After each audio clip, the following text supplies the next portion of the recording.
Hello, everyone, and welcome to Beginnings, the show that asks, where do creative people come from? My name is Andy. I'm the host of the show and a writer and performer based in Los Angeles, California. Very good episode today. And I have a lot to say because this is Jim Mickle. If you don't know who Jim is, I'm going to read you his bio right now. Originally from Douglasville, Pennsylvania, filmmaker and showrunner Jim Mickle studied film at NYU and then worked his way up in the industry, eventually deciding to make his own film in 2006, Mulberry Street, with frequent collaborator Nick D'Amici. Each film they made got a little more attention: Stakeland, We Are What We Are, and Cold in July, which premiered at Sundance and was scooped up by IFC Films. I love it. I think it's a great film.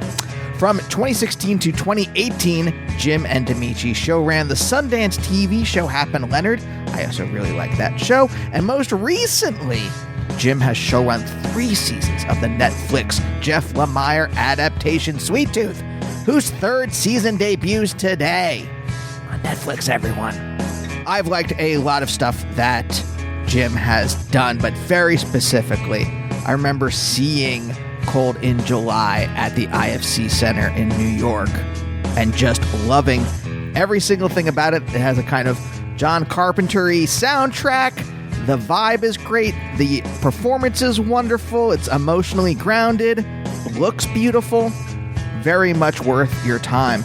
And I showed it to Naomi a couple weeks ago, and that's what made me want to reach out to Jim and see if he'd be on the show. And the other thing is, when I was researching, I found out he grew up like 10 minutes down the road from me, basically. But he went to NYU to study film, where I went to Pitt to study philosophy, well, physics originally. And our trajectories diverged because of certain contingent events where, I won't spoil it, but, there were certain things in his life that made him think he could pursue film, whereas there were certain things in my life where I didn't even know it was a possibility in the first place.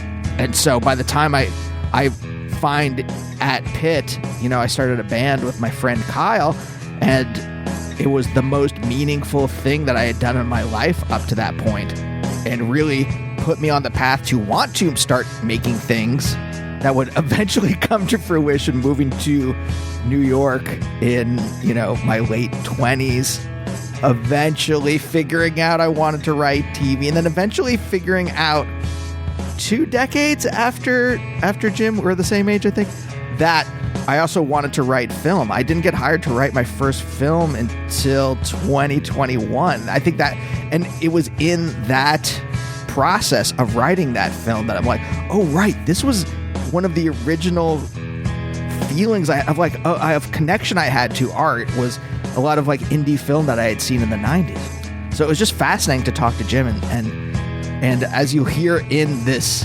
interview, I am dazzled or beguiled by how surreal it is to talk to someone from 10 minutes down the road from me, who grew up just 10 minutes down the road from me, who knew many of the same landmarks, businesses. You'll hear all about it. I hope you enjoy it. Jim's wonderful. Please watch Sweet Tooth. And while you're at it, if this is your first episode of Beginnings, why not check out other episodes of the show? What I like to do here in the intro is a little recommended if you like. There are 14 plus years of episodes. Grab one at random, wade through, try to find something you like. But also, what I'll do here is if you like Jim's a filmmaker, Jim's a showrunner, maybe you'll like my interviews with other filmmakers, other showrunners. For example, just won an Academy Award, Cord Jefferson has been on the show. Susan Coyne, just talked to her last week. She was one of the creators of the wonderful show Slings and Arrows. I've had Chris Black and Matt Fraction on the show. They created the new Godzilla show for Apple TV+. That's wonderful. Leslie Headland, Russian Doll. Also, I believe she created the new Star Wars show, The Acolyte. Damon Lindelof has been on the show. And Jim created the Sweet Tooth TV show. Why, I've had Jeff Lemire, the creator of Sweet Tooth the comic, on the show. Why not check out that episode as well? And if you like what you hear, subscribe to the show. It's now on YouTube too, if that makes a difference. And I love it being on YouTube. It said you could submit the RSS. And I'm like, sure, why not? So I submitted it, and then like literally it gets approved, and I think 10 hours later, it uploads all of the episodes. 10 hours later, one of the first comments is like, this guy has 600 episodes and 3 subscribers. And I'm like, this is what I've come here for. This is what I've come to YouTube for. Someone writing a nasty comment based on nothing. For no reason either. And hey, speaking of nasty comments, you can find me on Twitter at Andy Beckerman, on Blue Sky, and Instagram also at Andy Beckerman. And coming up next couple episodes, got some newer indie rock bands, or indie rock folks. Marina Allen, I love her albums, and Sour Widows. Their debut album is coming out. I've heard their EPs. I've been playing them on repeat for years now, and they're wonderful. So stay tuned for those episodes. But for now, let's talk to Jim.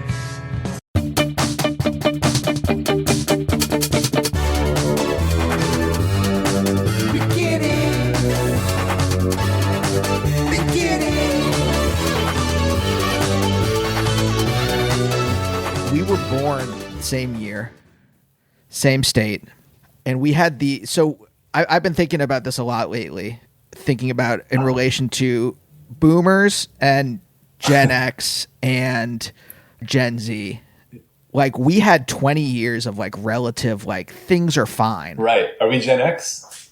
We're like the tail end, right? We're like on the cusp, I think. We're technically Zennials if they're gonna. I mean, I have much more in common with millennials than I do with Gen X. I don't know about you. If you feel, do you feel like a slacker? I think of Gen X and I think like Reality Bites, which I feel like was like a generation, like just a few. I feel like I was just shy of that. Like that was something I was sort of aspiring to. But when I think of millennial, I also think of like, I think of that as being something behind me. So I feel like I guess I'm in between somehow. Yeah.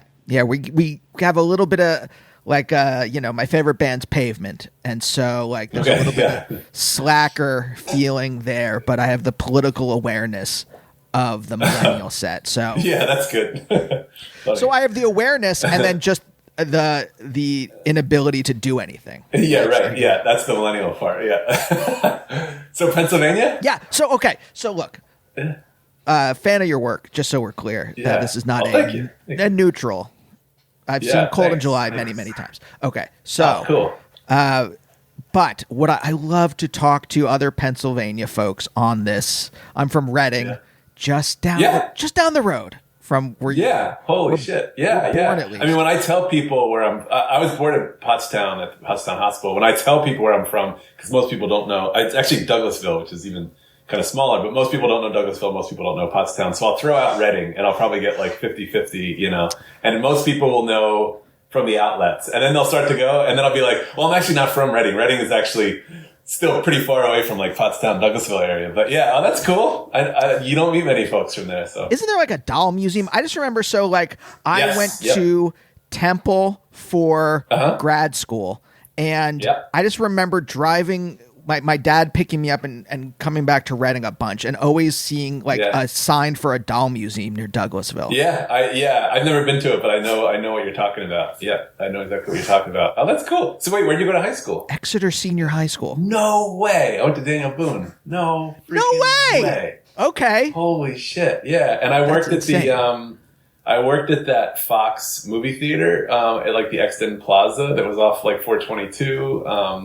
I worked there for a little while. Wait, is that the one near Bolorama? Yep. Been to Bolorama many times. Yep. I dated a girl that went to... Wait, so what year did you graduate from Exeter? 98? 97. 97. Oh, my God. So, okay, I had a girlfriend that went there named Julie King, who lived up... she graduated my year. She lived up around there. And then a girl named Becca Bonk, whose brother is Matt Bonk, who played basketball, I guess. Yes. Wow. Yeah. So at some point I felt like I knew Exeter well because I was sort of in that circle from working at that movie theater. Wow. That's insane. Wow. See, I actually did not expect this part. I did not. I just thought it would be like, oh, from Pennsylvania. Sure. Yeah. Typical Pennsylvania accent. But I'm from Pennsylvania. But I did not expect this like. So okay, I'm very curious. Wow. Wow. I'm actually stultified at the moment because of all these connections. Yeah, I know. Like that I was movie not theater, expecting to wake up and. Oh, that's funny. I went to see like Cliffhanger there, and I wasn't yet 16 or however old you had to be to get in. And the woman at the thing at the counter, she just kind of like let me in, but I was being this is like an early shame moment. I didn't know she was just letting me in. I thought I was like really sneaking one, getting one over on her. And she was it like a high school? Was it like a teenage girl or an adult? Yeah. She was like a little older, but like like maybe like 17. And she but they were asking like our zip codes for like some kind of survey or whatever like that, and I gave some like nonsense number, and she was like, "Hey, I know you're not 16, and I don't have to let you in. So just tell me the thing." And I still, as an adult, when I think of that, feel shame. That was your movie. Oh, wow. Yeah, wow. I mean, I probably knew who that was. I remember there was Amber, there was Tiffany. That seems like I'm just reading off like Saved by the Bell characters or something. But there was Amber, there was Tiffany. There was Screech. Becca. There was. Yeah, there was Jill, who was my boss for a while. Wow, that's so crazy. Wow. This girl named Sarah, I remember. Wow. Okay. Look, I want to get back to a lot of this. How did you get out? I thought, like, I look back, I go, like, who from Reading is doing this? And no one. I may be the only one. That I can see. I think there's a YouTube guy from Reading or a Twitch streamer. Oh, interesting. Yeah. Well known in those circles, but. How'd you escape? Well, okay, so another connection. So I ended up going to NYU. I made like backyard movies and all that, like literally, backyard in Douglasville with like my neighbor and my sister. And I was really interested in that, but I had no idea what it meant to make movies or sort of have like a job doing that. And then, my parents had split up, and I was looking at colleges, and I went to look at Ithaca College at some point. And the professor who showed us around campus and like talked through the process at some point, she was a screenwriting professor. And my dad at some point, I remember saying like, there's never any woman that I even remember looking at outside of your mother, like one of those, and this is after they had divorced. And he was like, I mean, maybe that professor at Ithaca. And I remember being like, oh my God. So my sister and I like talked him up, like, you got to ask her out. And so he did. He asked her out, and that worked out. She ended up becoming my stepmom. And then she moved in with us because she came to teach at Temple. She was teaching, I believe, undergrad. Professor Bachman, if you remember Professor Bachman, she was teaching screenwriting. And she was like, my sister's a very successful production designer now. And we were both sort of interested in that stuff. And she was really like, you can do it. This is a job. Like, you can do this. This is, people do this job. And at that point, we came from a small town. My dad was a doctor, like never thought about any of that kind of stuff. But, she kind of surrounded us with that. We would hang out with Aron Price, Jeff Rush, like other film professors at Temple. And that sort of showed us like, okay, there is like, you can graduate and go do that sort of a thing. So that was a big part of it. And then, part of their sort of courtship of getting to meet each other was she would go to the Toronto Film Festival every year. And my dad, we would go and meet her there and spend like a week hanging out with her in Toronto. And so like, I guess all through my high school years, like for a week in September, I would go, while they were sort of, having dinners and getting to know each other and all that, I'd go and just see with one of her friends, and we'd go see every movie every independent movie at the Toronto Film Festival. And so that was sort of like my film school for like 3 or 4 years. Going to like making them stay up with me to watch like every midnight movie that came through there and seeing all these premieres of these cool movies. And so that was really the thing. And then I applied to NYU and got in, and then, to undergrad, and then wound up moving to New York City, where I lived for 20 some years. Okay. So it was complete contingent chance, or was there did you have any inkling? Was there a thing you wanted to do prior to this? Like, did you want to make film and you just like... Oh, yes. Yeah. Definitely. My sort of light bulb moment was, so backing even further up, I was always like interested in magic when I was a little kid. somehow that became interested in like special effects. So special effects is a big thing. And then like animatronics, puppetry, all that kind of stuff, like I was really obsessed with. And I had Fangoria magazine. I subscribed to that, and A to Z Video, which was this video store at near the Redners in Douglasville. I would go there all the time and get every movie that would come out. And I'd just go through the horror movies like obsessively. Horror movies scared me when I was like really little. And so I think that was kind of part of it. So I would just rent horror movies nonstop. And I remember one day I was always sort of interested, but I was interested from the sort of special effects side. And so a lot of times it was like, don't even care if the movie's any good. I just want to see how the special effects are. And then I remember there was a day where I stayed home. I was sick and I stayed home from school, and two big movies that I had read about in Fangoria magazine for a while came out that week. And I was sick, and my mom took me to the video store, and I rented these two movies, and I was so pumped. One was Leprechaun, and the original Leprechaun, and one was Army of Darkness, which I hadn't seen. I didn't even know that there was an Evil Dead trilogy or other sequels. And so I ended up staying home. I remember I watched Leprechaun, and I got about an hour of the way through, and I was like, I don't know. What am I doing to myself? Like watching these, like, this, kind of crap. Like, and then I skipped it and I put on Army of Darkness, and it was like almost as soon as it started, it was just like bing, bing, bing, bing, bing. Like it just flashed. Like it was unbelievable. And I remember there was a specific shot I even remember that had like this kind of inventive crane move. And between that, the voiceover, the way that it looked, the camera angles, like the music, like everything just went like, whoa, like there's somebody behind making all these decisions and putting this stuff together. And it was almost like by the time the movie ended, I was already like, that's what I want to do, is just do that. And so that was my light bulb movie. And that movie was sort of my touchstone movie. And I would watch that the way that people talk about, Star Wars or something, like that was it for me. I would just watch that all the time. And then that turned into, I remember there was a show called Movie Magic at the time that was on like Discovery Channel, I think.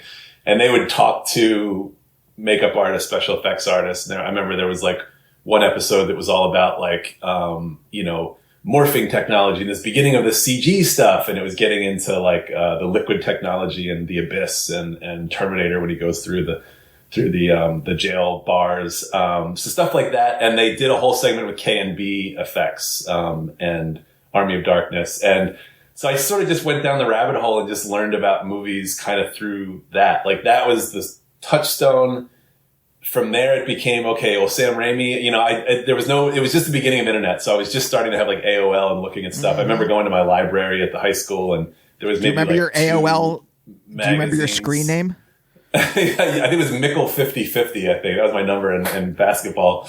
And so I sort of tracked all that through, and it was sort of like, okay, well, Sam Raimi worked with these guys, the Coen brothers, early on. And so let's see what they're all about. And then it was like Finding Blood Simple. So it was just like an amazing time to be ingesting that. The Thing is still my favorite movie of all time. John Carpenter's The Thing. And that was again through special effects more than anything. And so that was sort of the way into it. So I knew that that's what I wanted to do. I had no idea how to do that outside of my dad had gotten a Hi8 camera, or no, VHS-C camera. And I made like backyard movies with my friends, and, got like white Hanes t-shirts, and like I remember I had these little contact lens cases that I would fill with fake blood. And when we shoot them getting shot, I just throw it at them, and, it would hit, and like red blood would fly. And it was like, that was how we did some of the special effects for that. So it all kind of morphed from there to, her saying like, yeah, you can do this. You guys can do this. My sister then went to Columbia and studied studio art, and I got her kind of interested in production design. She did a bunch of my friends' films in school, like senior films, and she went on to work with Anna Fleck and Ryan Bowden on Half Nelson, and then she became part of she's done like 6 Ryan Gosling movies now, and now she's James Gunn's production designer. Now she's doing Superman, and that was also all kind of from that same like trajectory of backyard movies to there. Okay, so let's go back to magic then. Yeah. Because I was also into magic, not seriously, but I loved Penn and Teller.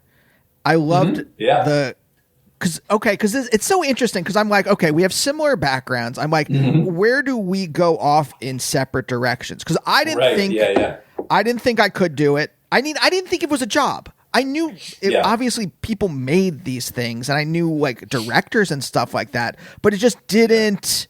Like the comedy part is what got me, and so that I went off eventually to New York after a long, like, what was the jump from Pennsylvania to New York? I went to, I was going to be, see, this is the thing, and this is how this diverges.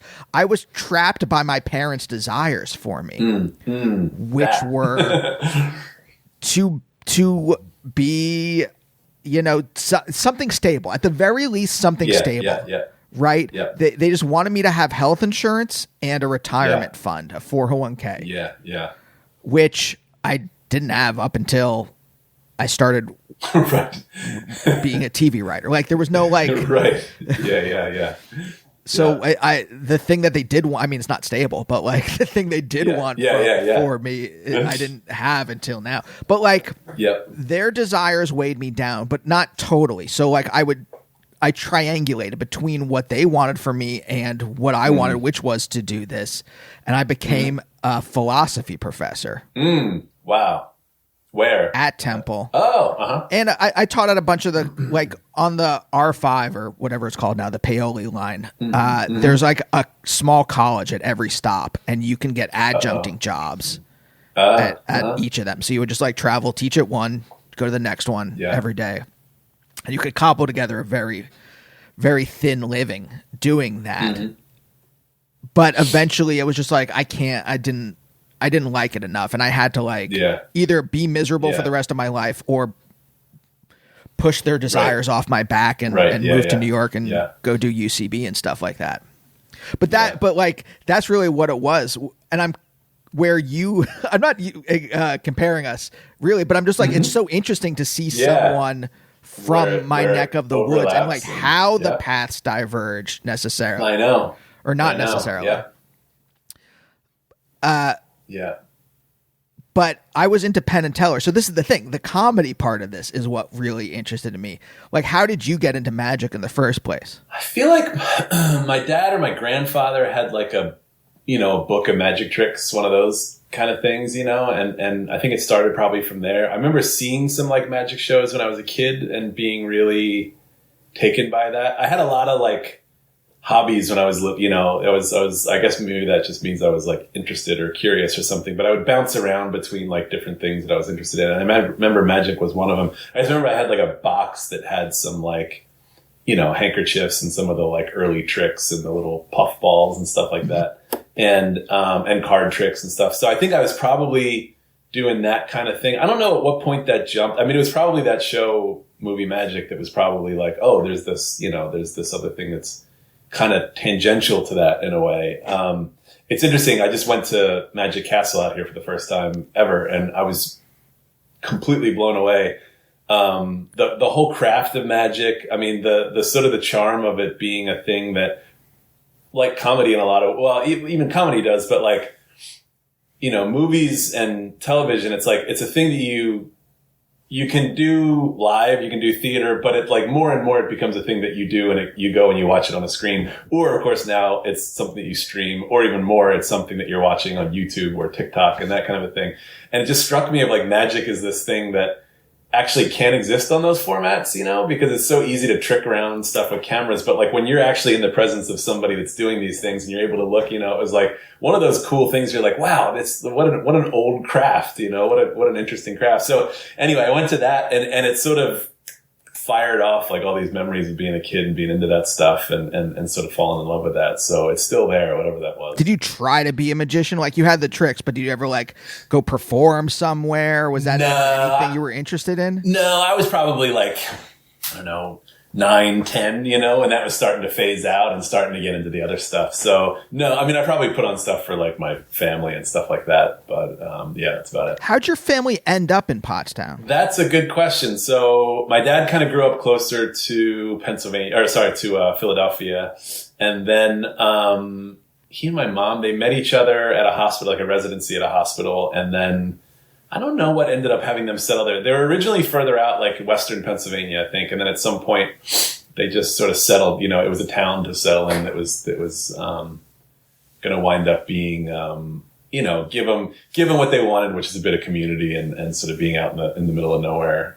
Now it's crazy because you go back and I feel like it's built up so much, and places that used to be like there was a stable where I like learned to like ride horses when I was a kid, and you go there now and it's just like a Target and a Verizon and like a, Red Lobster, it's like that just happens up and down there. So yeah, I don't know that it's the same. Yeah. The field we used to walk. So my neighborhood was about a mile from this strip mall, but you had to walk through farmland to get there. And in the summers, before we could drive, we would walk there, get crazy bread at Little Caesars, and go into Blockbuster and grab something, and then walk back through the field. That the farmer was not happy we were doing. He at some point confronted us and was like, "Please do not do this." Holding a gun. I mean, not at us, but holding the gun as a implicit It was threat. there. So, and now that is all just roads that like you can just now walk down a paved road if you really want to walk to Giant, or what is it now? I mean, I guess it's not. Sorry. Now I'm like in my head being like, oh, this is now that this strip mall is like now like, a but I remember that card Giant, store. And I remember that Blockbuster. Yeah. I remember all that. Yes. Okay. So that's right across from Bolorama. So yes, you know what I'm talking about. This is true. By the way, this is truly surreal to have. I've done this show for over 14 years, and this is the first time I've talked to someone where, like, literally they can picture in their mind's eye the same kinds of things that I experienced in my childhood. It's also weird. It's like a section of your brain that you sort of like you just don't use any, and suddenly you're like going back to this filing cabinet in your mind that you haven't opened in a very long time. So magic wears off. You're into then special effects. Yep. You also mentioned that you played basketball. Yeah. So when does that, because that seems in my mind, this wasn't like John Hughes, at least Exeter wasn't John Hughes. It wasn't like I had friends from like in all parts of whatever, the hierarchy, but it's still like the personalities kind of had, maybe not strict borders, but like permeable borders. So, what was that getting into sports? Like the basketball players were not like cineasts. It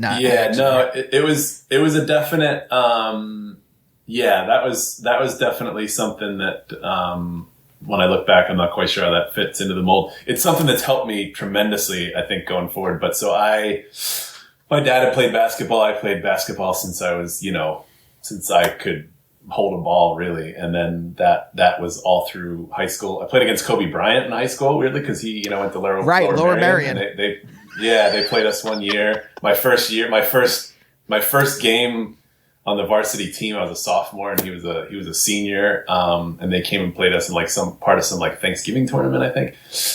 So I did that and I was obsessed with that. I mean, that was a big thing, but it was interesting because there was a section of time in high school where I knew that film was something that I knew that I wanted to get into movies. And I remember, it's funny because I just came from the eye doctor. I remember I was little and I went to an eye doctor and he was like, so what do you want to be when you grow up? One of those things. And I was like, it was the first time someone had like asked me and I was just like, I want to be a movie maker, and not knowing exactly what that meant. And so that was kindled in my mind. So I would play basketball pretty hardcore, 2-a-day practices, then do all the summer leagues. It was like, it was a life. And would do that hardcore. And then the season would sort of be over and I only played that one sport. And the rest of the time I would kind of do that. I love how your cat is just mauling you right now. For the listeners, Squee walked on the keyboard behind me onto my shoulder like a parrot and then wanted to sit there. So off season, I would wind up doing, filmmaking, shoot little backyard movies and that sort of a thing. So it was kind of like this 6 months out of the year, I'd be doing one or the other. And I remember at some point, I think it was probably around that time. It was probably not long after the Kobe Bryant time where I remember at some point I was like, I was kind of getting burned out from the basketball thing and movies were this thing that I just completely loved. And I remember at some point I skipped going to one of the practices, which was a huge move because we had a really hard coach that was a really intense, very structured coach. And I remember I skipped this practice because I just couldn't do it. I just couldn't do the grind anymore. And I knew that my brain was starting to go in this other direction. And I remember he was a teacher and I remember he like called me in to have like a talk that day, like have a chat, a couple days later. And we had this whole thing of like, what do you want to do with your life and this and that? And I, confessed that, I want to make movies and I like playing basketball, but it's not, it's not something that I'm going to wind up doing professionally or whatever. And we sort of had this cool like talk. After that, I didn't really play as much, and I have to imagine it was part of that. But I remember as I walked away from him down the hall, I remember him saying, "Hey, Mickle," like yelled down the hall through all the kids, like, just remember, Indiana Jones. And I was just like, all right, well, from the one side, like, that's not at all what I'm interested in. I don't want to act. I don't want to, you know what I mean? Like, I enjoy making this stuff, but it was one of those kind of like, it was both the moment of like, okay, I've sort of like defined who I want to be and sort of stood up for this moment of who I want to be. But it was also a sign of like, what I want to do is like, not many people really understand what that is, Yeah. The idea that I wanted to have like a whip and, and a hat and be like finding archaeological treasures or something. So that was a part coming out of there. And then weirdly, I ended up, part of the reason that I went to NYU was, there was a little bit of like recruitment for the basketball team. Like they were Division III and they weren't like a hugely competitive team. But I remember my coach was sending them some tapes, and at some point they were going to come out to a game and watch a game. I think they never ended up doing that. But when I applied early, and I actually got a call from the coach saying like, "You're in." And I was like, "Great. I don't have to apply anywhere else. This is awesome. I'm here." And then I remember the first day that I landed in New York City, it was like, holy shit, like coming from Douglasville, Pennsylvania, wanting to make movies, having gone to Philadelphia a couple times to see like an art movie that you couldn't find at my theater. And then suddenly you're plopped into like Greenwich Village at 18 years old, and you're surrounded by like the Angelica and all these, all just blew my mind. And I remember the first day they sent a schedule with the open gym schedule for weightlifting and stuff to start for the basketball season. And it was like, I remember just looking at that and just being like, I am not going to this. Like, I am not going to start lifting weights. And so I just, ended up from there forward, really. Like, that was sort of the commitment of, like, I'm going to make movies now. Was the IFC Center open then? I don't think, I feel like that was a theater. Maybe it was like Waverly Theater or something like that. I don't think it was the IFC Center yet. So that would have been 98. Okay. Probably 99. Yeah. Okay. I was just trying to wonder what the landscape is, because when I got there, it was like, crazy. Yeah. You had, what was it? The one on Houston, the Sunset Film Forum. There was Film Forum. Oh yes, yeah. Yes. Angelica, IFC Center. Yep. Yeah. I remember seeing like a Guy Madden film at Film Forum that like blew my mind. Yeah. Anyway. Yeah. Okay. So yes. So yeah, you get plopped down here. So wait, how long did you until like basketball fully was out of your life? Like how long did you make it? Did you have a scholarship? Like what happened with that? No scholarship, because Division III, I think they can't even offer scholarships. It was more of like, I mean, it ended in basketball. It ended in high school, and it ended with, and this is something that I think subconsciously still fuels me, which is my last game was against Exeter. It was an away game. Up until that point, and this is really fucking back wall. This is really like grudges that I pretend I don't hold, but I still do. I had had a record at that point where I had hit a 3-pointer in like 22 consecutive games, like almost every game of the season. I'd hit a 3-pointer, and I was really starting to like, I remember I was starting to score more, and I was a skinny kid, and I was starting, just beginning to start to mature. And as the season was coming to a close, like we weren't a very good team, but I remember like I was getting really comfortable doing this, and I was scoring a lot. And I remember somebody from the Pottstown Mercury came to do a story on like my last, my last high school basketball game, what that was going to be like. And I kind of built this up in my mind, and we're playing Exeter, and I had split up from my girlfriend at the time who was at Exeter. So I had 2 ex-girlfriends at Exeter, plus Matt Bonk, who was one of her brothers who was playing against, he was like their center that we were playing against. And I remember going to Exeter and having this game, and I was like, this is going to be it. I'm going to have this great Cinderella story. It's going to be a fucking great game. I'm just going to walk away from playing this ever. And it was the worst game I've ever played. I couldn't hit anything. A bunch of the Exeter kids that I knew sort of like were cheering against me and cheering like weirdly personal stuff against me. I was probably like 0 for like 12 from 3-pointers. I could not hit a 3. And all I wanted to do was hit one so I could at least walk away with something to hang my head on. And I couldn't. So it ended up being the last like high school competitive game that I had was just an absolute disaster. And I think there's something about that still has stayed in my mind that doesn't let me completely walk away from it. Okay. So, okay, were you someone who was in touch with their emotions? I have this theory about Pennsylvania, just as a parenthetical to that question. My theory is that there's something about the Pennsylvania Dutch influence in the air that everyone I know, my family, we're a Jewish family. My parents are from New York.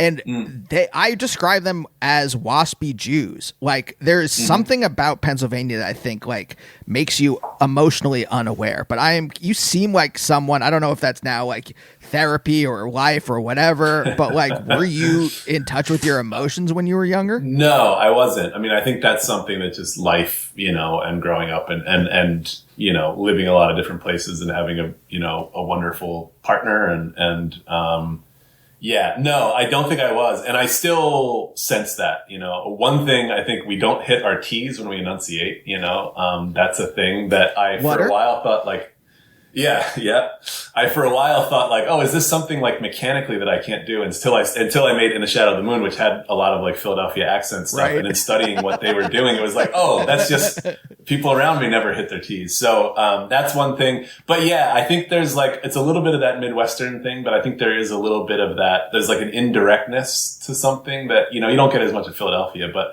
I think exactly what you're talking about, the Pennsylvania Dutch thing, there is a little bit of that. It's also slightly Canadian too, having now spent some time in Toronto. There's just a little bit of that slightly repressed thing about that, I don't know if it's any more baked out of me or not, or just making things as part of, I remember saying that as like making things as sort of part of me getting to express something in some way. Yeah. Oh yeah, for sure. Like all the like comedy videos, I mean, they were on VHS tapes then, but like, or like, whatever those small tapes were that you put in a camcorder, but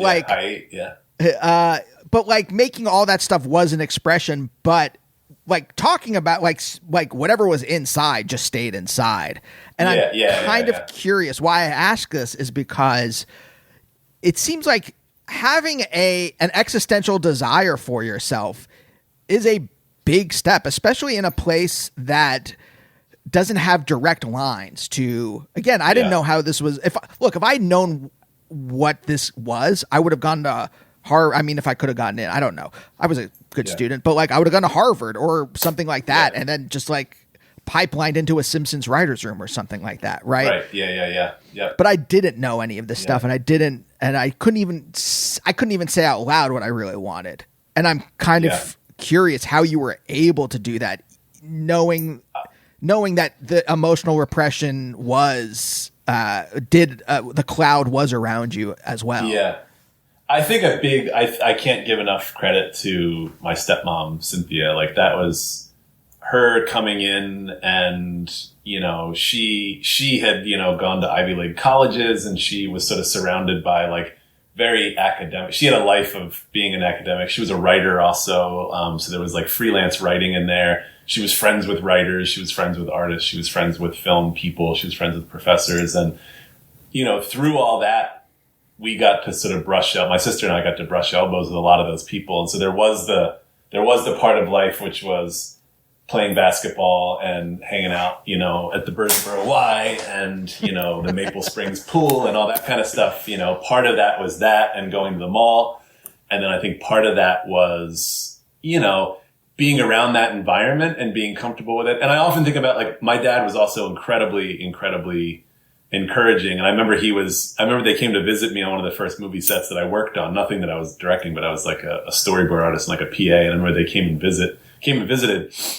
I just remember my dad, as being a doctor, was like asking people like, so what do you do when this is done? And they're like, well, then I look for another job, another shoot. And I just remember his mind just being absolutely blown. And I think if I was a parent and my kid was telling me that was what they wanted to do and I didn't know that, I would probably be like, what the hell? But I think having her there and having her be like, my life has worked out and I know a lot of people that are able to do this, I think sort of gave us a sense that was possible. But also I think, not that he needed encouragement, but I think it also probably helped him see like, this is a viable thing. This isn't completely crazy to think that, your kids can go study filmmaking and art and find a way to survive. Oh, so interesting. Okay.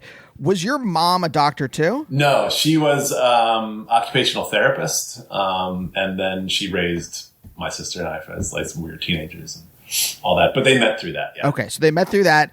When do you go from? Sorry, I'm just trying to figure out the whole timeline. When do you go from Pottstown to Douglasville? Always Douglasville. I say Pottstown because most. Yeah. It's like it's all about awareness. Once I know you're from Berks County, I can say Douglasville. But most people are just like, what? Gotcha. Okay. So it's just, it's like someone who's like, when they say New York, but really it's Westchester or Greenwich 100%, or something like yes, that. 100%. Yeah. Gotcha. Okay. Because I'm trying to figure, like, at what age are you when they get divorced? That was, I think 16. I don't remember, but I think 16. So I was interested in film. I remember it was 13 when like the light bulb went on. They split up when I was like 16 because I remember I had started to look at colleges like pretty early. Like I remember probably even like a sophomore. Like my dad was obsessed with like where we were going to go to college. He really was excited about that whole prospect. And the idea of like, I think Ithaca was like small town, great film program, but it's sort of somewhere similar, very rural, somewhere similar to here. It felt like, okay, this isn't too big of a leap to the idea of like doing a city thing. And I remember thinking at that point, like NYU or USC, which are like the two sort of, big city schools. I just remember thinking like, that's impossible, So I remember looking at Ithaca and Emerson, and it was really when Cynthia came to spend time with us and was at that point teaching at Temple was like, you should look at NYU. That's a great program. You'd have fun in New York City. And just that idea of like living in New York City. Wait, what? Like that was something that never occurred to me. Were you aware of whatever was going on in their marriage up until that point? Like, no, not at all. It was so sudden. No, I remember thinking like, I remember somebody else that I knew, their parents split up, and I remember thinking like, oh my God, like that came out of left field. And I remember even like saying something to my parents, like, holy shit, can you imagine that? Like if you guys got to, like, it was like that kind of a thing. And no, it kind of came out of nowhere. And I have a great relationship with both of them. And I think it worked for both of them. They both found people that worked for them. So in a way, it really kind of worked. One of those, like, it actually worked out for everybody. But yeah. Yeah. When you were younger, were they secretive? My parents, I would find out, and this has continued to this day. I remember just a very short example. My now wife and I, so we lived in Harlem, and I remember my parents came in to see a play or something like that, and they got on the A train or whatever and came up and met us at like, I don't know, Red Rooster, some whatever. Like we just picked some restaurant that we thought they would like. My dad walks in with a bandage on his head, and I'm like, what is that? He's like, oh, I had like, it was like, they thought it might be melanoma or something, so they removed it. And I'm like, why didn't you tell? What is going on? Why am I finding out about this after the fact? After you fresh out of surgery almost. Yeah. And that I think is illustrative of what the relationship was like. Yeah. And I'm curious, like with this coming out of left field, is that generally what the relationship was like, where adult stuff was like blocked off from your view? I genuinely don't think so. I think my mom at that point was like, this is a life, we lived on a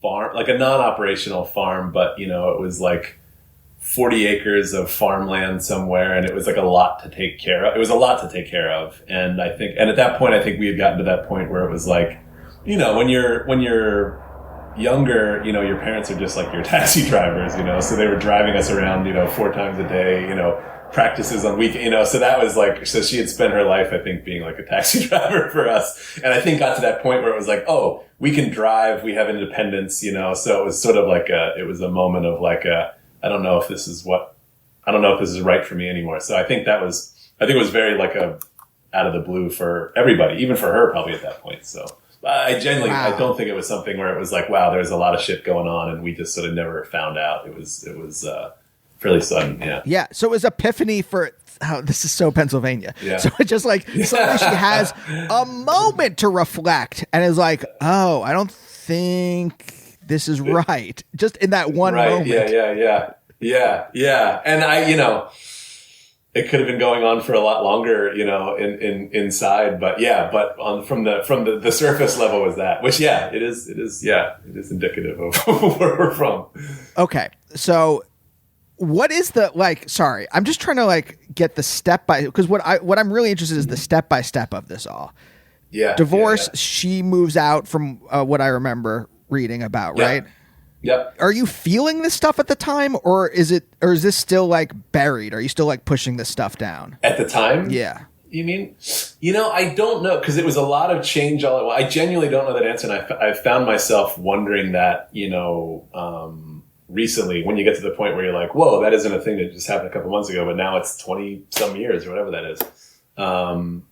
I don't know. I remember it happened at the end of a basketball season, so it was probably the end of my sophomore season, and it was like a playoff game that was like, we ended up losing. I wasn't playing much, but we ended up losing, and I remember coming back, and I was so exhausted because I had been at that point playing for like the JV team and showing up for the varsity team. So I was sometimes doing 2-a-day practice, sometimes 3-day practices. That meant oftentimes Saturdays and Sundays. So my life, that was all my life was, on top of still being a pretty good student and on top of having this sort of passion of like making movies and stuff. So my life was pretty crazy. And I remember suddenly we ended up losing this playoff game, and I came back and I got sick, and I remember just being completely out of it, and just like, it was one of those just like collapsed the finish line. And I was laying in bed and I was trying to sleep through this incredible like fever of having ended all this, and also just like my body was like exhausted. And that was when a lot of that stuff kind of started to happen. And I remember moments of like coming to, my sister coming in and sort of saying like, hey, this is actually, I think this is going on. Hey, it might be this. Hey, it might be this. And so my memories of that time were actually through these sort of like almost like,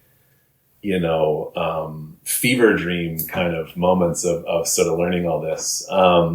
So yeah. And then, we didn't do therapy. We didn't, that wasn't really a thing at the time, that wasn't, I remember my dad did, but we didn't. We tried to sort of soldier on and go through with it. And I remember there's a phase where like everybody is sort of saying like, hey, I'm so sorry. Do you want to talk about it? And you're just like, no, actually, I don't. I'm tired of, I just want to actually be a 17-year-old kid and sort of figure out what's next. And so there was a lot of that. So what that does to you as you grow up, I don't know. It's weird because a lot of almost everything that I do has to do with family, right? Like I remember going to a film festival at some point, and one of the Q&As that Nick and I got before, I think it was probably We Are What We Are, was like, what's your obsession with family? And I remember we looked at each other like, wait, what are you talking about? And then it was like, suddenly your brain goes, holy shit, everything we've done has been about family.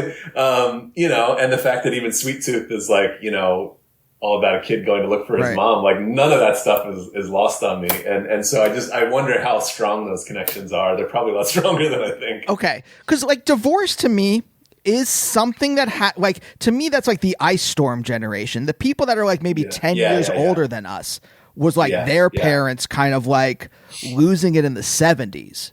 So like, it's just like all of my friends' parents, except for like one, well, no, sorry. Now I'm like, that's not true. I'm like, they were divorced. I guess it was like a 50-50 thing by the time like I was a kid. Yeah. And that we were kids. And it just and I don't know anyone's parents who split up while they were. And I'm wondering why I asked that, or why I stated that, was like I felt like there was like a lot of stability. And it feels like you hit 16 and suddenly, even if you were repressing it, it may like it feels like things might get unstable for you at that time. Yeah, I'm sure. Yeah. And at what point do you go to Ithaca? Is that like a year later to go visit for your college trips? No, that was actually that was before the divorce. Because I remember my dad saying like, so, and then it probably came about only a couple months later. Cause I remember, so I'm 44 now, and I sort of like hold these landmarks in my life. My father passed away a couple years ago, but I sort of hold these moments in my life where I'm like, what was my dad doing at this age? So I'm 44.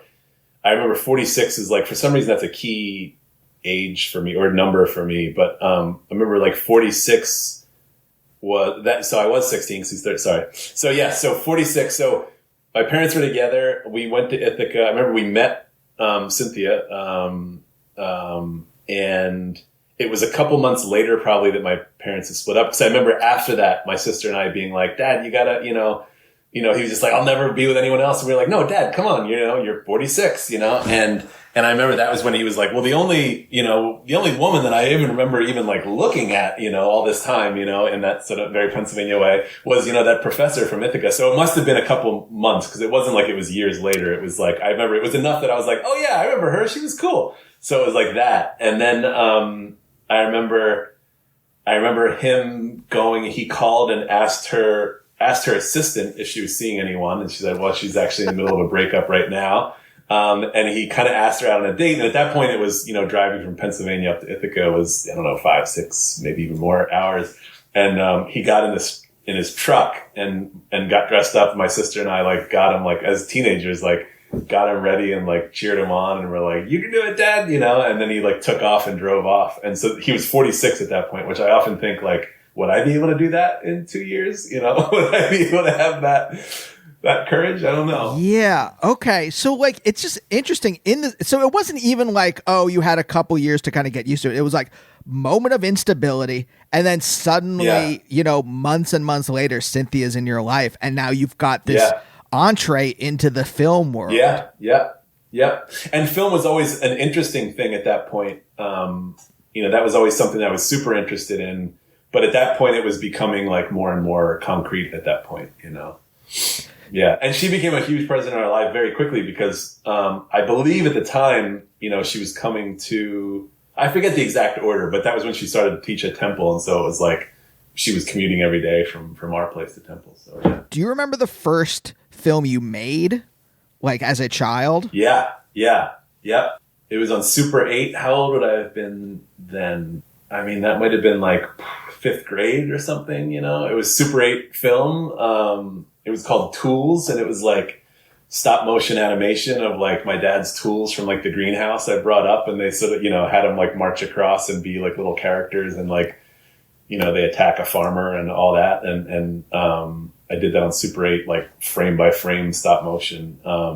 And so that was like 5th grade. And then when would they have been around? Like, I guess it was into, 13, 14, 15. I was making a bunch of, little horror movies with my sister and my neighbor, Kevin Harvey. And we would, they sort of grew as they went. We actually did at some point, I did a bigger one where it was like, this is the one I'm going for. And I was working at the theater at that point. So I had a little bit more money so I could sort of like, pay for, tapes and stuff like that. And a little bit of editing equipment. And that one was called like the Blue Rose Mall. I remember. And I think we shot at like the Dairy Queen that's up on the 422, kind of very close to that whole area.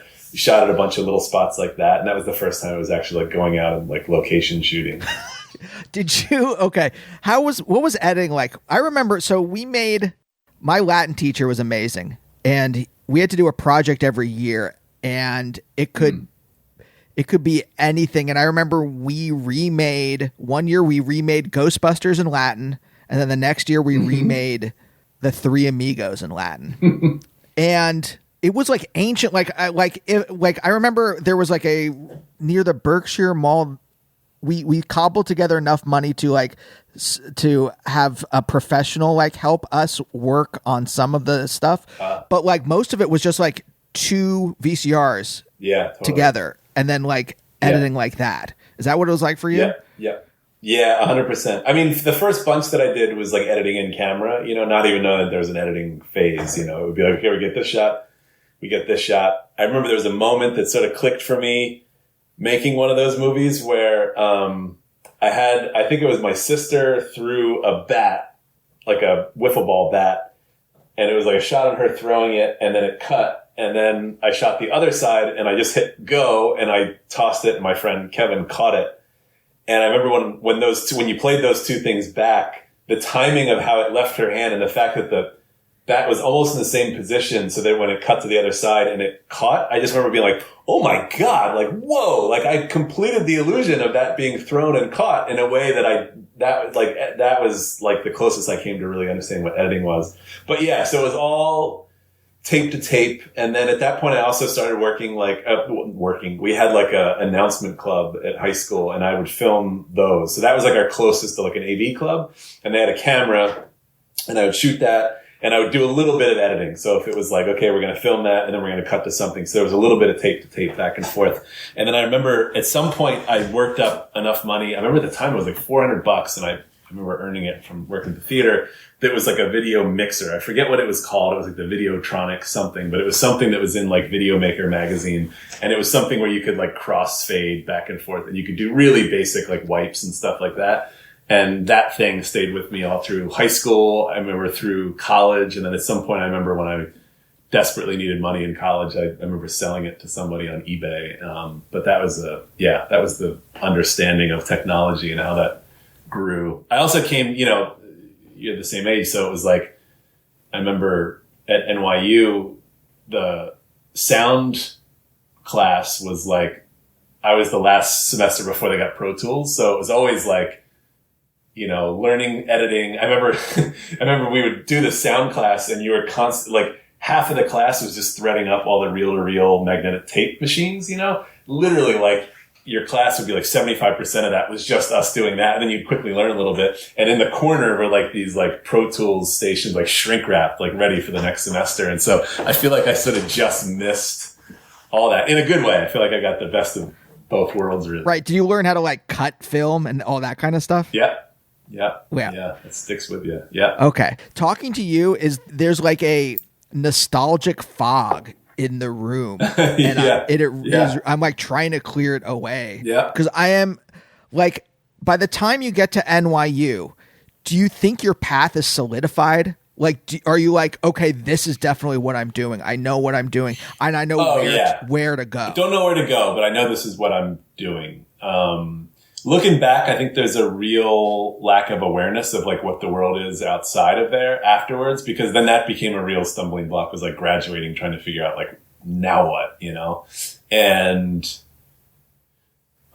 that was a difficult thing. So I remember getting in there, and then I wasn't really friends with many film students. I remember I was more friends with people outside of that. Is because suddenly you go from, you're the only kid that cares about this stuff in a very small town, and now you're in New York City, and I think our class of like undergrad film was like a couple hundred kids. And now you're surrounded by like a couple hundred kids that are all like you, and everybody's trying to one up themselves in terms of like who knows foreign film and independent film and this and that. And suddenly I found myself sort of regressing from that almost, where it was like I was that guy, and suddenly I was like, ooh, this is a little too weird. And then you sort of settle in at some point, and you sort of figure out what it is that you like doing, and that was great.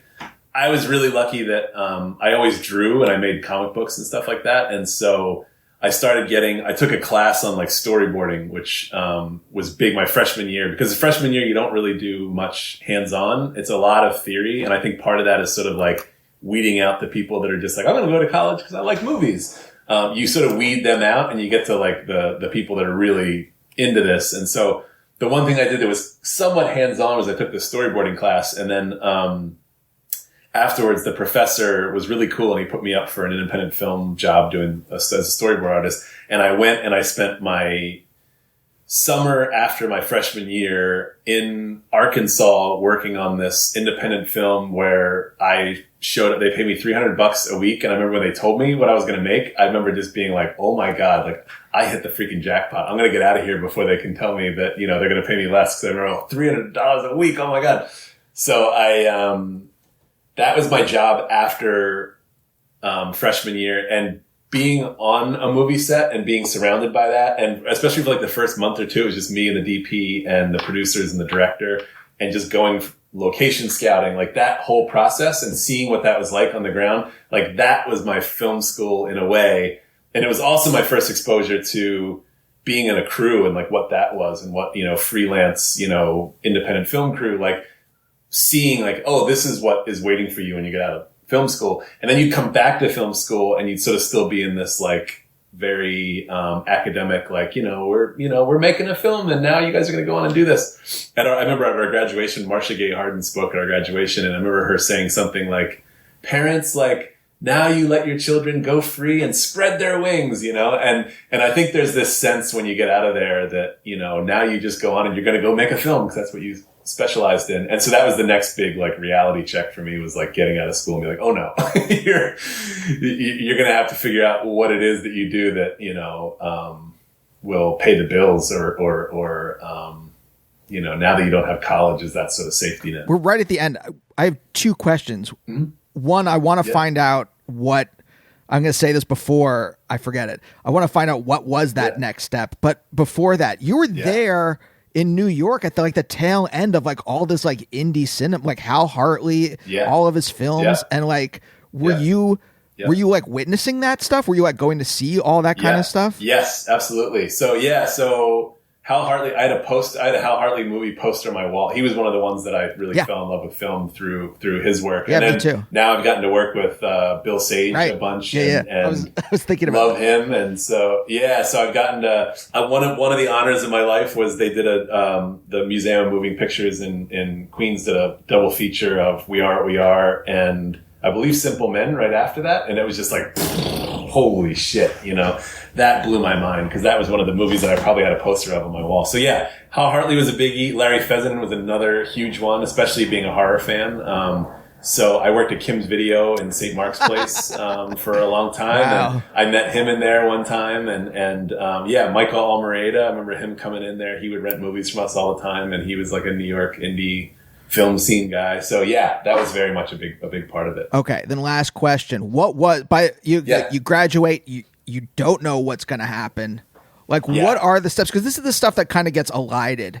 And totally 100%. What are the steps between that and you actually getting to make a film? Yeah. I mean, this will be long. I'm happy to go over if you're happy, because I feel like this is its own sort of podcast of what do you do when you go to fucking film school and you're sort of not prepared for it. So I graduated, and instantly I kind of thought I'm going to get jobs now. That's what you do. That does not happen. So I think everybody sort of has the idea that you're going to graduate. And at that point, there's sort of two avenues to becoming a filmmaker. And one is you're going to make a student film that studios just go, holy shit, that person is a studio filmmaker and please make movies for us. That's one angle. And the other one is that you can find a way to sort of carve out some sort of an independent film experience, where you're making movies that go to Sundance every couple of years. At that point in time, those were the sort of the two avenues.